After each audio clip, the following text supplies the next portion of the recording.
ಎಲ್ರಿಗೂ ನಮಸ್ಕಾರ. ನೀವು ನೋಡ್ತಾ ಇದ್ದೀರಾ ಸುದ್ದಿ ಸಮಯ ನ್ಯೂಸ್ ಚಾನಲ್. ಇದು ಡೆನ್ ನೆಟ್ವರ್ಕ್. ನಾನು ಮಹರ್ದ ಡಾಕುಳ್ಗಿ. ಮತ್ತೆ ಒಂದಿಷ್ಟು ಹೊಸ ಸುದ್ದಿಗಳನ್ನು ತೆಗೆದುಕೊಂಡು ನಾವು ನಿಮ್ಮ ಮುಂದೆ ಬರ್ತಾ ಇದ್ದೀವಿ. ಈ ದಿನದ ಪ್ರಮುಖ ಹೆಡ್ಲೈನ್ಸ್ಗಳನ್ನು ನೋಡ್ಕೊಂಡು ಬರೋಣ. ಆಲ್ ಇಂಡಿಯಾ ಬಹುಜನ ಸಮಾಜ ಪಾರ್ಟಿ ಬೀದರ್ ವತಿಯಿಂದ ಜರುಗಿದ ಪ್ರತಿಭಟನೆ. ಮನ್ನೈಖೇಳಿಯಿಂದ ಬೀದರ್ನ ಜಿಲ್ಲಾ ಉಸ್ತುವಾರಿ ಸಚಿವರ ಕಚೇರಿವರೆಗೆ ಪಾದಯಾತ್ರೆ ಮತ್ತು ಅನಿರ್ದಿಷ್ಟಾವಧಿ ಧರಣಿ. ಮಾಂಜಾದಾರದಿಂದ ಮೃತರ ಕುಟುಂಬಕ್ಕೆ ಪರಿಹಾರ ಒದಗಿಸುವಂತೆ ಆಗ್ರಹ. ಎಸ್ಐಆರ್ ವಿರುದ್ಧ ಆಕ್ರೋಶ ವ್ಯಕ್ತಪಡಿಸಿದ ಮುಖಂಡರು. 2.45 ಲಕ್ಷ ಮತದಾರರು ಪಟ್ಟಿಯಿಂದ ಹೊರಬೀಳುವ ಭೀತಿ ಇದೆ. ಆಗಸ್ಟ್ 19 ನಮ್ಮ ಗ್ರಾಮ ನಮ್ಮ ಪಂಚಾಯಿತಿ ನಮ್ಮ ಹಕ್ಕು ಜನಾಂದೋಲನ. ಓಂ ಪ್ರಕಾಶ್ ರೊಟ್ಟೆ. ರಾಜ್ಯದಲ್ಲಿ ನೂತನ ಶಿಕ್ಷಣ ಸಚಿವರನ್ನ ನೇಮಕ ಮಾಡಬೇಕು. ಕಾನ್ಸ್ಟೇಬಲ್ ಪರೀಕ್ಷೆ ಮರಳಿ ನಡೆಸಬೇಕು. ವಿವಿಧ ಬೇಡಿಕೆಗಳನ್ನು ಈಡೇರಿಸುವಂತೆ ಎಬಿವಿಪಿ ವತಿಯಿಂದ ಪ್ರತಿಭಟನೆ. ರಾಜ್ಯ ಸರ್ಕಾರದ ವಿರುದ್ಧ ಘೋಷಣೆ ಕೂಗಿದ ವಿದ್ಯಾರ್ಥಿಗಳು. ರಾಷ್ಟ್ರಮಟ್ಟದ ಛಾಯಾಚಿತ್ರ ಸ್ಪರ್ಧೆಯಲ್ಲಿ ಗೋಪಿಚಂದ್ ತಾಂತ್ಲೆಗೆ ಸನ್ಮಾನ. ಗಮನ ಸೆಳೆದ ಗುರುನಾನಕ್ ಜಯಂತಿಯಂದು ತಲವಾರ್ ಹಿಡಿದು ಓಡುವ ಭಾವಚಿತ್ರ. ಮಾರುತಿ ಮಾಮ ಅವರ 150 ವರ್ಷಗಳ ಹಳೆಯ ಬಾಕ್ಸ್ ಕ್ಯಾಮೆರಾಗೆ ನೋಡಲು ಮುಗಿಬಿದ್ದ ಜನತೆ. ಪ್ರಮುಖರಿಂದ ಭಾರೀ ಪ್ರಶಂಸೆ. ಇಂದಿನ ಒಂದಿಷ್ಟು ವಾರ್ತೆಗಳ ವಿವರಗಳನ್ನು ನೋಡ್ಕೊಂಡು ಬರೋಣ. ಜನವರಿ 14ರಂದು ಸಂಕ್ರಾಂತಿ ಹಬ್ಬದ ದಿವಸ ತಾಲೂಕಿನ ತಾಳಮಡಿಗೆ ಬಳಿಯ ರಾಷ್ಟ್ರೀಯ ಹೆದ್ದಾರಿಯಲ್ಲಿ ಗಾಳಿಪಟಕ್ಕೆ ಕಟ್ಟುವಂತಹ ನಿಷೇಧಿತ ಮಾಂಜಾದಾರ ಕುತ್ತಿಗೆಗೆ ಸಿಲುಕಿ ಬಂಬುಳಗಿ ಗ್ರಾಮದ ದಲಿತ ಕುಟುಂಬದ ಸಂಜುಕುಮಾರ್ ತೀವ್ರವಾಗಿ ಗಾಯಗೊಂಡು ಸ್ಥಳದಲ್ಲಿಯೇ ಮೃತಪಟ್ಟಿದ್ದರು. 8 ತಿಂಗಳು ಕಳೆದರೂ ಕೂಡ ಮೃತರ ಕುಟುಂಬಕ್ಕೆ ಸರ್ಕಾರದಿಂದ ಇಲ್ಲಿವರೆಗೆ ಯಾವುದೇ ಪರಿಹಾರ ಘೋಷಣೆಯಾಗದ ಹಿನ್ನೆಲೆಯಲ್ಲಿ ಮೃತರ ಕುಟುಂಬಕ್ಕೆ ಪರಿಹಾರ ಒದಗಿಸುವಲ್ಲಿ ವಿಳಂಬ ಧೋರಣೆಯನ್ನು ಅನುಸರಿಸುತ್ತಿರುವಂತಹ ಜಿಲ್ಲಾ ಉಸ್ತುವಾರಿ ಸಚಿವರ ಹಾಗೂ ಕ್ಷೇತ್ರದ ಶಾಸಕರ ಒಂದು ವಿರುದ್ಧ ನಿರ್ಲಕ್ಷ್ಯ ಹಾಗೂ ಪಕ್ಷಪಾತ ಆರೋಪ ಹೊರಿಸಿ ಗುರುವಾರ ಚಿಟಗುಪ್ಪ ತಾಲೂಕಿನ ಮನ್ನೇಳ್ಖೇಳಿ ಗ್ರಾಮದಿಂದ ಒಂದು ಜಿಲ್ಲಾ ಕೇಂದ್ರ ಬೀದರ್ನಲ್ಲಿ ಇರುವಂತಹ ಉಸ್ತುವಾರಿ ಸಚಿವರ ಕಚೇರಿವರೆಗೆ ಪಾದಯಾತ್ರೆ ಹಾಗೂ ಬಳಿಕ ಅನಿರ್ದಿಷ್ಟಾವಧಿ ಧರಣಿಯನ್ನು ನಡೆಸಲಾಗುವುದು ಎಂದು ಆಲ್ ಇಂಡಿಯಾ ಬಹುಜನ ಸಮಾಜ ಪಾರ್ಟಿಯ ಬೀದರ್ ಜಿಲ್ಲಾ ಪ್ರಧಾನ ಕಾರ್ಯದರ್ಶಿಗಳಾಗಿರುವಂತಹ ಉಮೇಶ್ ಗುತ್ತೇದಾರ್ ಪ್ರತಿಭಟನೆ ಸಂದರ್ಭದಲ್ಲಿ ತಿಳಿಸಿದರು. ಗುರುವಾರ ಬೆಳಿಗ್ಗೆ ಮನ್ನೈಖೇಳಿ ಗ್ರಾಮದ ಡಾಕ್ಟರ್ ಬಾಬಾ ಸಾಹೇಬ್ ಅಂಬೇಡ್ಕರ್ ಅವರ ಮೂರ್ತಿಗೆ ಗೌರವ ಸಲ್ಲಿಸಿದ ಬಳಿಕ ವೃತ್ತದ ಬಳಿಯಿಂದ ಬೀದರ್ ಜಿಲ್ಲಾ ಉಸ್ತುವಾರಿ ಕಚೇರಿ ತನಕ ಪಾದಯಾತ್ರೆ ಹಾಗೂ ಅನಿರ್ದಿಷ್ಟಾವಧಿ ಧರಣಿ ನಡೆಸಲಾಗುವುದು ಎಂದು ಮಾಹಿತಿ ಕೊಟ್ಟರು. ದಲಿತರ ಉದ್ಧಾರಕ ಎಂದು ಹೇಳಿಕೊಳ್ಳುವ ಕಾಂಗ್ರೆಸ್ ಪಕ್ಷ ಒಬ್ಬ ದಲಿತ ರಸ್ತೆಯಲ್ಲಿ ನರಳಿ ಮೃತಪಟ್ಟು 8 ತಿಂಗಳಾದರೂ ಕೂಡ ಅವನ ಕುಟುಂಬಕ್ಕೆ ಇನ್ನೂ ಪರಿಹಾರ ಒದಗಿಸಿಲ್ಲ. ಇದು ದಲಿತ ವಿರೋಧಿ ನೀತಿ ಸರ್ಕಾರ ಎಂದು ಆಕ್ರೋಶ ಹೊರಹಾಕಿದರು. ನಮ್ಮ ಪಾದಯಾತ್ರೆಗೆ ಅನೇಕ ಸಂಘಟನೆಗಳು ಬೆಂಬಲ ಕೊಡ್ತಾ ಇವೆ. ಇಲ್ಲಿಂದ ಪ್ರಾರಂಭವಾಗುವ ನಮ್ಮ ಸಂಘಟನೆ ಹೋರಾಟಕ್ಕೆ ಬೀದರ್ ತಲುಪುವ ಒಳಗಾಗಿ 100 ಜನರು ಸೇರಿಕೊಳ್ಳುವ ನಿರೀಕ್ಷೆ ಇದೆ ಎಂದು ಹೇಳಿದರು. ನಮ್ಮ ಪಾದಯಾತ್ರೆ ಬೀದರ್ ತಲುಪುವ ಮುನ್ನ ಸರ್ಕಾರ ಎಚ್ಚೆತ್ತುಕೊಂಡು ಮೃತ ಸಂಜುಕುಮಾರ್ ಅವರ ಕುಟುಂಬಕ್ಕೆ ಪರಿಹಾರ ಸೇರಿದಂತೆ ಇನ್ನಿತರ ಬೇಡಿಕೆಗಳನ್ನು ಈಡೇರಿಸಬೇಕು. ಇಲ್ಲದೇ ಇದ್ದರೆ ಉಸ್ತುವಾರಿ ಸಚಿವರ ಕಚೇರಿ ಮುಂದೆ ಅನಿರ್ದಿಷ್ಟಾವಧಿ ಧರಣಿ ನಡೆಸಲಾಗುವುದು ಎಂದು ಎಚ್ಚರಿಸಿದರು. ಪ್ರತಿಭಟನೆಯಲ್ಲಿ ಮೃತ ಸಂಜುಕುಮಾರ್ ಕುಟುಂಬಸ್ಥರು ಮಕ್ಕಳು ಭಾಗವಹಿಸಿದರು. ಆಲ್ ಇಂಡಿಯಾ ಬಹುಜನ ಸಮಾಜ ಪಾರ್ಟಿ ಜಿಲ್ಲಾ ಪ್ರಧಾನ ಕಾರ್ಯದರ್ಶಿ ಉಮೇಶ್ ಗುತ್ತೇದಾರ್, ಪುಟ್ಟರಾಜ್ ರೇಕುಳಗಿ, ಜಿ ಅಸ್ಕರ್, ಯೋಹಾನ್ ಡಿಸೋಜಾ, ಪ್ರಸಾದ್ ಮನ್ನಳ್ಳಿ, ಲಾಲಪ್ಪ ನಿರ್ಣ ಸೇರಿದಂತೆ ಇನ್ನು ಅನೇಕರು ಉಪಸ್ಥಿತರಿದ್ದರು.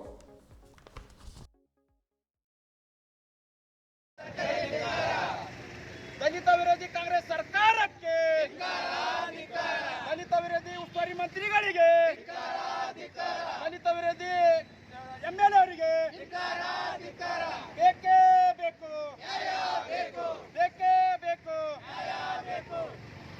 ಹೇಳಿ ಧಿಕ್ಕಾರ, ಶೈಲೇಂದ್ರ ಬೆದ್ದಳಿಗೆ ಹೇಳಿ ಧಿಕ್ಕಾರ. ಬೇಕೇ ಬೇಕು, ಬೇಕೇ ಬೇಕು. ಮೃತ ಸಂಜುಕುಮಾರ್ ಕುಟುಂಬಕ್ಕೆ ಪರಿಹಾರ ಕೊಡಲೇಬೇಕು. ಮೃತ ಸಂಜುಕುಮಾರ್ ಕುಟುಂಬಕ್ಕೆ ಪರಿಹಾರ ಕೊಡಲೇಬೇಕು. ತಮ್ಮ ಕಾಣುವಂತ ನಾವು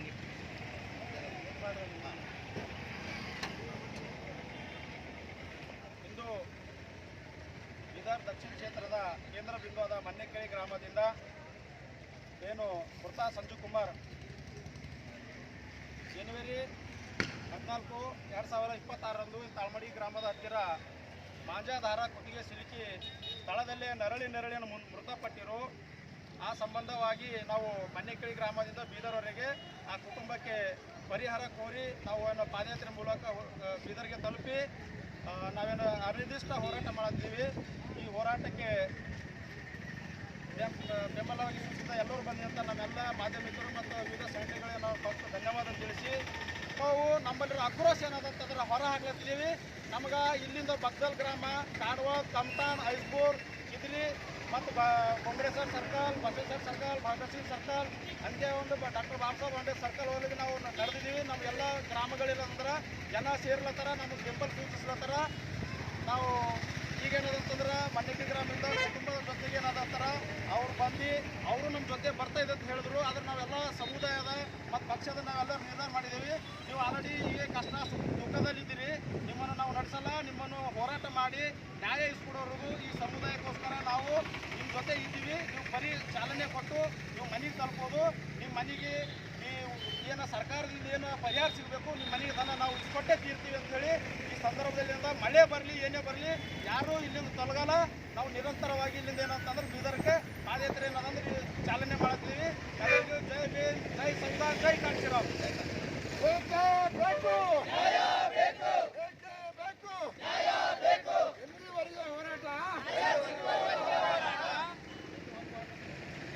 ಧಿಕ್ಕಾರ ಧಿಕ್ಕಾರ.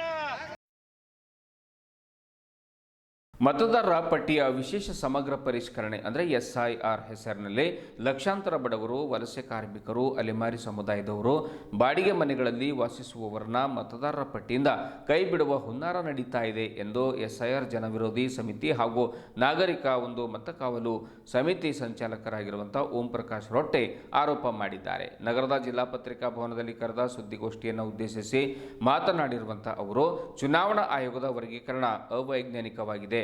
BLO ಭೇಟಿ ನೀಡಿದ ಸಂದರ್ಭದಲ್ಲಿ ಮನೆಯಲ್ಲಿ ಸಿಗದೇ ಇರತಕ್ಕಂಥವರು ಬೇರೆಡೆ ಸ್ಥಳಾಂತರಗೊಂಡವರನ್ನ ಮತದಾರರ ಪಟ್ಟಿಯಿಂದ ಕೈಬಿಡುವ ಆತಂಕ ಎದುರಾಗಿದೆ ಎಂದು ದೂರಿದರು. ಆಗಸ್ಟ್ 4, 2026 ಮಾಹಿತಿ ಪ್ರಕಾರ ಒಂದು ಮತದಾರರು ಬೀದರ್ ಜಿಲ್ಲೆಯಲ್ಲಿ ಒಟ್ಟು 14.16 ಲಕ್ಷ ಮತದಾರರಿದ್ದಾರೆ.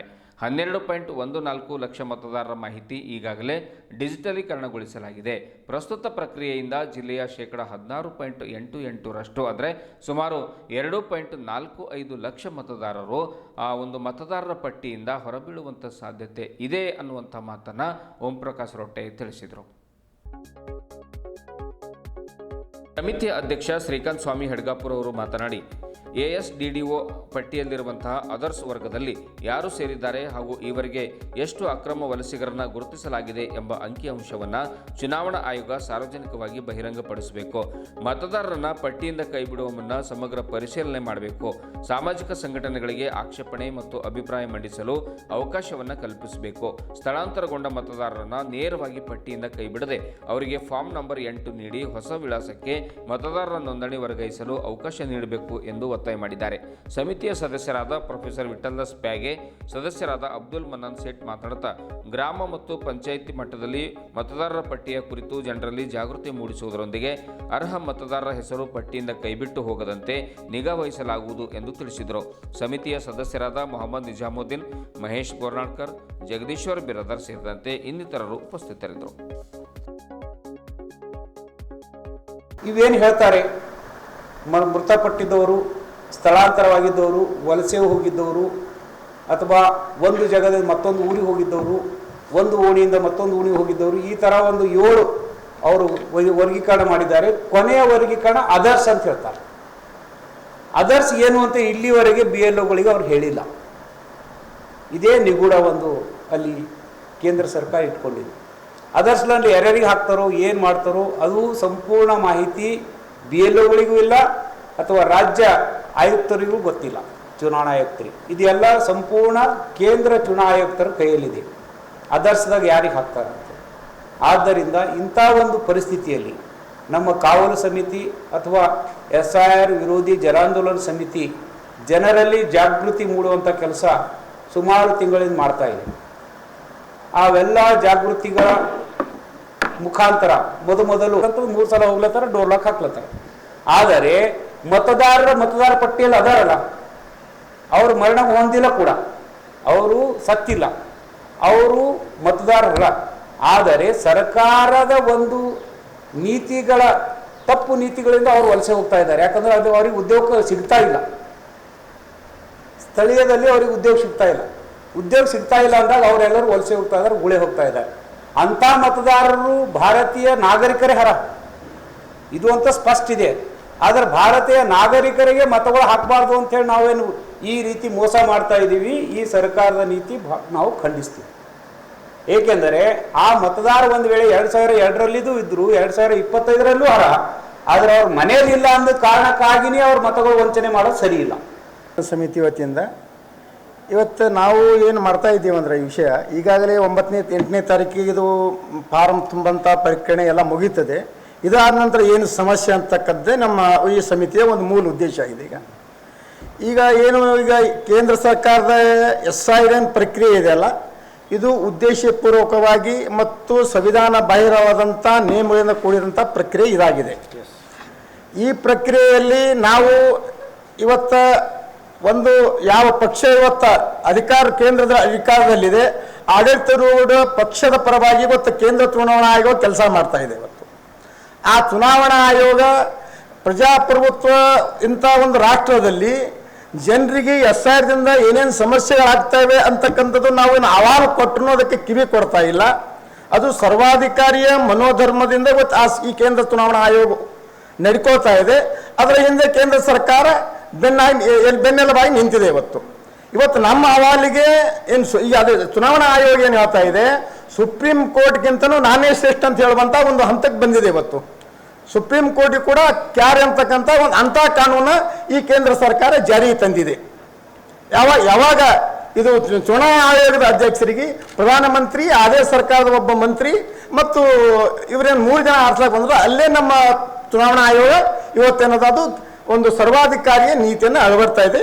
ಇವತ್ತು ಏನು ಸತೀಮಗೊಳ್ಳಬೇಕಂತೇಳಿ ನಾವು ನಮ್ಮ ಜನಾಂದೋಲನವನ್ನು ಮುಂದೆ ರೂಪ ಮಾಡ್ತಾ ಇದೆ. ಅದಕ್ಕೆ ಪ್ರತಿ ಗ್ರಾಮ ಪಂಚಾಯತ್ಗೆ ನಾಗರಿಕ ಮತ ಕಾವಲು ಸಮಿತಿ ಪ್ರಾರಂಭ ಆಗ್ತದೆ. ಯಾರು 8 ನಂತರ ನೋಟಿಸ್ ಬರ್ತದೆ ಅಂಥವರಿಗೆ ಸಹಾಯಕ್ಕಾಗಿ ನಾವು ಅವ್ರ ಹೋರಾಟಕ್ಕೆ ಬೆಂಬಲ ನಿಂತುಕೊಂಡು ನಾವು ಯಾವುದೇ ಕಾರಣಕ್ಕೂ ಈ ಸಮಿತಿ ಜೀವಂತ ಇದ್ದ ಮತದಾರರ ಪಟ್ಟಿಯನ್ನು ಹೊರಗೊಳ್ಳಲಿಕ್ಕೆ ನಾವು ಬೀಳೋದಿಲ್ಲ. ಆ ಒಂದು ಆಂದೋಲನವನ್ನು ಪ್ರತಿ ಗ್ರಾಮ ಪಂಚಾಯತ್ ಲೆವೆಲಲ್ಲಿ ಆಗಸ್ಟ್ 8 ನಂತರ ನಮ್ಮ ಹೋರಾಟ ಮುಂದುವರಿತದೆ. ಕೇಂದ್ರ ಸರ್ಕಾರ ಇವತ್ತು ಈ ಒಂದು ಏನು SIR ಪ್ರಕ್ರಿಯೆಯಿಂದ ಹೊರಗೊಳ್ತಾ ಇದ್ದಾರೆ, ಇದಕ್ಕೆ ನಾವು ಕೇಂದ್ರ ಸರ್ಕಾರ ಬಿಡೋದಿಲ್ಲ. ನಮ್ಮ ಜನಾಂದೋಲನ ಗ್ರಾಮ ಮಟ್ಟದ ಜನಾಂದೋಲನ ನಡೆತಿದೆ. ಅದು ನಾಗರಿಕ ಕಾವಲು ಸಮಿತಿ ಮುಖಾಂತರ ಈ ದೇಶದಲ್ಲಿರ್ತಕ್ಕಂಥ ಸರ್ವಾಧಿಕಾರಿ ಹತ್ತಿಕ್ಕಲಿಕ್ಕೆ ನಾವು ಕೂಡ ಜನರು ಜನಾಂದೋಲನ ರೂಪ ಹೊರಗೆ ಬಂದಾಗ ಮಾತ್ರ ಕೇಂದ್ರ ಸರ್ಕಾರ ಕೇಳುವಂಥ ತಾಕತ್ತು ಈ ಒಂದು ವಾತಾವರಣ ನಾವು ಇವತ್ತು SIR ವಿರೋಧಿ ಜನಾಂದೋಲನ ಸಮಿತಿ ವತಿಯಿಂದ ಗ್ರಾಮ ಪಂಚಾಯತ್ ನಾವು ನಾಗರಿಕ ಕಾವಲು ಸಮಿತಿಯನ್ನು ಪ್ರಾರಂಭ ಮಾಡಿ ನಮ್ಮ ಹೋರಾಟವನ್ನು ಮುಂದುವರಿಸ್ತಾ ಇದ್ದೀವಿ. जो BLO सबको घर तक ले जाके हैंडओवर किए थे, आज भी ये इत्तलात हैं कि वो फिलअप करके या फिर वापस सबमिट नहीं किए. ऐसे बहुत से हैं. टाइम कम रह गया है. मैं तमाम लोगों को आज आप मीडिया के माध्यम से मैं रिक्वेस्ट करना चाहता हूँ कि वक्त कम है, लिहाजा जल्द से जल्द जितने भी फॉर्म आपके पास हैं वो BLO तक पहुँचाएँ. ಒಂದರಪ್ಪಣೆ ಮುಗಿಸ್ಬೇಡ ಸರ್.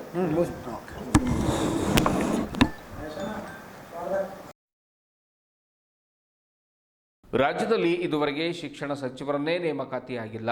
ಬೇಗನೆ ಸಚಿವರನ್ನ ನೇಮಕ ಮಾಡಿ ಶಿಕ್ಷಣ ವ್ಯವಸ್ಥೆ ಸುಧಾರಿಸುವಂತೆ ಅಖಿಲ ಭಾರತ ವಿದ್ಯಾರ್ಥಿ ಪರಿಷತ್ನ ವಿಭಾಗೀಯ ಸಂಚಾಲಕರಾಗಿರುವಂತಹ ಪವನ್ ಕುಮಾರ್ ತಿಳಿಸಿದರು.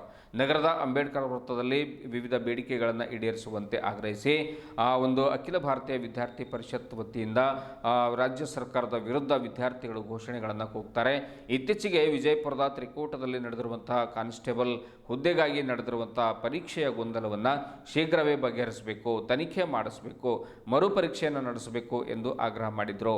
ಕೆಲ ಆರಕ್ಷಕ ಇಲಾಖೆ ಏನು ಅಂತಂದರೆ ವಿದ್ಯಾರ್ಥಿಗಳನ್ನು ಪ್ರತಿಭಟನೆ ಮಾಡ್ತಕ್ಕಂಥ ವಿದ್ಯಾರ್ಥಿಗಳನ್ನು ತಳ್ಳುವಂಥ ಕಾರ್ಯ ಮಾಡ್ತಾ ಇದೆ ಎನ್ನುವಂಥ ಗಂಭೀರ ಆರೋಪ ಕೂಡ ಮಾಡಿದರು. ಇದೇ ವೇಳೆ ಪರಿಷತ್ತಿನ ಬೀದರ್ ಹಾಗೂ ತಾಲೂಕಾ ಘಟಕದ ವಿವಿಧ ತಾಲೂಕಿನ ಪದಾಧಿಕಾರಿಗಳು ವಿದ್ಯಾರ್ಥಿಗಳು ಉಪಸ್ಥಿತರಿದ್ದರು. ನಗರದ ಅಂಬೇಡ್ಕರ್ ವೃತ್ತದಲ್ಲಿ ನೆರೆದಿರುವಂಥ ವಿದ್ಯಾರ್ಥಿಗಳು ವಿವಿಧ ಬೇಡಿಕೆಗಳನ್ನು ಈಡೇರಿಸುವಂತೆ ಘೋಷಣೆಗಳನ್ನು ಕೂಗಿದ್ದರು.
ಸರ್ ಹೇಳಿ ಇವತ್ತಿನ ಕಾರ್ಯ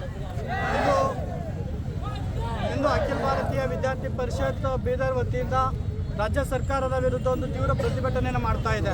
ಕಾರಣ ಇವತ್ತು ರಾಜ್ಯದಲ್ಲಿ ನಡೀತಕ್ಕಂಥ KPSC ಹಗರಣವನ್ನು CBIಗೆ ವಹಿಸಬೇಕು ಮತ್ತು ಪೊಲೀಸ್ ಮೊನ್ನೆ ವಿಜಯಪುರದ ತ್ರಿಕೋಟದಲ್ಲಿ ನಡೆದಿರ್ತಕ್ಕಂತಹ ಪೊಲೀಸ್ ಕಾನ್ಸ್ಟೇಬಲ್ನಲ್ಲಿ ನಡೆದಿರ್ತಕ್ಕಂಥ ಗೊಂದಲವನ್ನು ತನಿಖೆಯನ್ನು ಮಾಡಿ ಮರುಪರೀಕ್ಷೆಯನ್ನು ನಡೆಸಬೇಕು ಅನ್ನುವಂಥ ಒಂದು ಆಗ್ರಹವನ್ನು ವಿದ್ಯಾರ್ಥಿ ಪರಿಷತ್ ಮಾಡ್ತಾ ಇದೆ. ಮತ್ತು ರಾಜ್ಯದಲ್ಲಿ ಇಲ್ಲಿಯವರೆಗೆ ಶಿಕ್ಷಣ ಸಚಿವರನ್ನೇ ನೇಮಕ ಮಾಡಿಲ್ಲ. ಕಾಯಂ ಸರ್ಕಾರಿ ಕಾಲೇಜುಗಳಿಗೆ ಮತ್ತು ಶಾಲೆಗಳಿಗೆ ಕಾಯಂ ಶಿಕ್ಷಕರನ್ನು ನೇಮಕ ಮಾಡಬೇಕು. ರಾಜ್ಯದಲ್ಲಿ ಶಿಕ್ಷಣ ಸಚಿವ ಅನ್ಯಾಯಕ್ಕೆ ನ್ಯಾಯ ಕೇಳ್ತಾ ಇದ್ದೀವಿ. ಇವತ್ತು ಪ್ರತಿಭಟನೆ ಮಾಡ್ತಕ್ಕಂತಹ ಕಾರ್ಯಕರ್ತರ ಮೇಲೆ ಕೆಲಸವನ್ನು ಪೊಲೀಸ್ ಇಲಾಖೆ ಮಾಡ್ತಾ ಇದೆ. ಈ ಕಾರ್ಯಕರ್ತರನ್ನು ತರ್ತಕ್ಕಂಥ ಕೆಲಸವನ್ನು ಪೊಲೀಸ್ ಇಲಾಖೆ ಮಾಡ್ತಾ ಇದೆ. ಯಾಕೆ ನಿಮ್ಮ ಸರಿಯಾದಂತಹ ಕರ್ನಾಟಕ ಮಾಧ್ಯಮ ಅಕಾಡೆಮಿ ವತಿಯಿಂದ ಬೆಂಗಳೂರಿನ ಕರ್ನಾಟಕ ಚಿತ್ರಕಲಾ ಪರಿಷತ್ನಲ್ಲಿ ಆಯೋಜಿಸಲಾಗಿದ್ದ ಫೋಕಸ್ ಆನ್ ನ್ಯೂಸ್ 2.0 ರಾಷ್ಟ್ರಮಟ್ಟದ ಪತ್ರಿಕಾ ಛಾಯಾಗ್ರಾಹಕರ ಒಂದು ಛಾಯಾಚಿತ್ರ ಪ್ರದರ್ಶನ ಸ್ಪರ್ಧೆ ಮತ್ತು ತರಬೇತಿ ಶಿಬಿರದಲ್ಲಿ ಬೀದರ್ನ ಹಿರಿಯ ಪತ್ರಿಕಾ ಛಾಯಾಗ್ರಾಹಕ ಗೋಪಿಚಂದ್ ತಾನ್ಲೆ ಅವರನ್ನು ಜಲಸಂಪನ್ಮೂಲ ಸಚಿವ ರಾಮಲಿಂಗಾರೆಡ್ಡಿ ಸನ್ಮಾನಿಸಿದರು. ಈ ಸಂದರ್ಭದಲ್ಲಿ ಅವರಿಗೆ ಸ್ಮರಣಿಕೆ ಹಾಗೂ ಪ್ರಶಂಸಾ ಪತ್ರ ನೀಡಿ ಗೌರವಿಸಲಾಯಿತು. ಗೋಪಿಚಂದ್ ತಾನ್ಲೆ ಅವರು ಕಳೆದ 25 ವರ್ಷಗಳಿಂದ ಪತ್ರಿಕಾ ಛಾಯಾಗ್ರಹಣ ಕ್ಷೇತ್ರದಲ್ಲಿ ಸೇವೆಯನ್ನು ಸಲ್ಲಿಸ್ತಾ ಇದ್ದಾರೆ. ತಮ್ಮ ವೃತ್ತಿ ಜೀವನವನ್ನು ಕನ್ನಡಪ್ರಭ ದಿನಪತ್ರಿಕೆಯಲ್ಲಿ ಆರಂಭಿಸಿ ಐತಿಹಾಸಿಕ ಕ್ಷಣಗಳನ್ನು ತಮ್ಮ ಕ್ಯಾಮರಾದಲ್ಲಿ ಸೆರೆ ಹಿಡಿದಿದ್ದಾರೆ ಹಾಗೂ ಸಾರ್ವಜನಿಕ ಮಹತ್ವದ ಘಟನೆಗಳನ್ನು ಪರಿಣಾಮಕಾರಿಯಾಗಿ ದಾಖಲಿಸುವ ಮೂಲಕ ರಾಜ್ಯದ ಪತ್ರಿಕಾ ಛಾಯಾಗ್ರಹಣ ಕ್ಷೇತ್ರದಲ್ಲಿ ವಿಶಿಷ್ಟ ಗುರುತನ್ನು ಮೂಡಿಸಿದ್ದಾರೆ ಅನ್ನುವಂಥ ಮಾತನ್ನು ಕೂಡ ಆ ಒಂದು ಸಮ್ಮೇಳನದ ಸಂದರ್ಭದಲ್ಲಿ ಕೇಳಿಬಂತು. ಗೋಪಿಯವರ ಛಾಯಾಚಿತ್ರಗಳು ರಾಜ್ಯ ಹಾಗೂ ರಾಷ್ಟ್ರಮಟ್ಟದ ಅನೇಕ ಪ್ರದರ್ಶನಗಳಿಗೆ ಆಯ್ಕೆಯಾಗಿದ್ದು ವಿವಿಧ ಪ್ರಶಸ್ತಿ ಹಾಗೂ ಗೌರವಗಳಿಗೆ ಪಾತ್ರವಾಗಿವೆ. 2022ರಲ್ಲಿ ಬೀದರ್ ಜಿಲ್ಲಾಡಳಿತದಿಂದ ಅತ್ಯುತ್ತಮ ಛಾಯಾಗ್ರಾಹಕ ಪ್ರಶಸ್ತಿ, 2025ರಲ್ಲಿ ಬೆಂಗಳೂರಿನಲ್ಲಿ ಛಾಯಾರತ್ನ ಪ್ರಶಸ್ತಿ ಸೇರಿದಂತೆ ಹಲವು ಸನ್ಮಾನಗಳನ್ನು ಪಡೆದಿರುವಂತಹ ಅವರು ಇದೀಗ ರಾಷ್ಟ್ರಮಟ್ಟದ ಛಾಯಾಚಿತ್ರ ಪ್ರದರ್ಶನದಲ್ಲಿ ಆಯ್ಕೆಯಾಗಿರುವುದು ಮತ್ತು ಕರ್ನಾಟಕ ಮಾಧ್ಯಮ ಅಕಾಡೆಮಿ ವತಿಯಿಂದ ಸನ್ಮಾನಿತರಾಗಿರುವುದು ಬೀದರ್ ಜಿಲ್ಲೆಯ ಪತ್ರಿಕಾ ವಲಯಕ್ಕೆ ಹೆಮ್ಮೆಯ ವಿಷಯವಾಗಿದೆ. ಸನ್ಮಾನ ಸಮಾರಂಭದಲ್ಲಿ ಕರ್ನಾಟಕ ಮಾಹಿತಿ ಆಯೋಗದ ಆಯುಕ್ತೆ ಡಾಕ್ಟರ್ BR ಮಮತಾ, ಕರ್ನಾಟಕ ಮಾಧ್ಯಮ ಅಕಾಡೆಮಿ ಅಧ್ಯಕ್ಷೆ ಆಯೇಷಾ ಖಾನುಂ, ಮುಖ್ಯಮಂತ್ರಿಗಳ ಮಾಧ್ಯಮ ಕಾರ್ಯದರ್ಶಿ P. ತ್ಯಾಗರಾಜು, ಮುಖ್ಯಮಂತ್ರಿಗಳ ಮಾಜಿ ಮಾಧ್ಯಮ ಸಲಹೆಗಾರ KV ಪ್ರಭಾಕರ್, ವಾರ್ತಾ ಮತ್ತು ಸಾರ್ವಜನಿಕ ಸಂಪರ್ಕ ಇಲಾಖೆ ಆಯುಕ್ತರಾದ MS ಅನುಚೇತ್, ಕರ್ನಾಟಕ ಚಿತ್ರಕಲಾ ಪರಿಷತ್ ಅಧ್ಯಕ್ಷ BL ಶಂಕರ್, ಕರ್ನಾಟಕ ಕಾರ್ಯನಿರತ ಪತ್ರಕರ್ತರ ಸಂಘದ ರಾಜ್ಯಾಧ್ಯಕ್ಷ ಶಿವಾನಂದ ತಗಡೂರು, ಕರ್ನಾಟಕ ಕಾರ್ಯನಿರತ ಪತ್ರಕರ್ತರ ಸಂಘದ ಮಾಜಿ ಉಪಾಧ್ಯಕ್ಷ ಭವಾನಿ ಸಿಂಗ್ ಠಾಕೂರ್ ಸೇರಿದಂತೆ ಹಲವು ಗಣ್ಯರು ಉಪಸ್ಥಿತರಿದ್ದರು. ಇದುವರೆಗೂ ಸುದ್ದಿ ಕೊಟ್ಟಿರುವ ನಾನು ಮಹಾರ್ದುನ ಹಾಕುಳಿಗೆ ಮತ್ತೆ ಮುಂದಿನ ವಾರ್ತೆಗಳೊಂದಿಗೆ ಭೇಟಿಯಾಗೋಣ. ವಂದನೆಗಳು.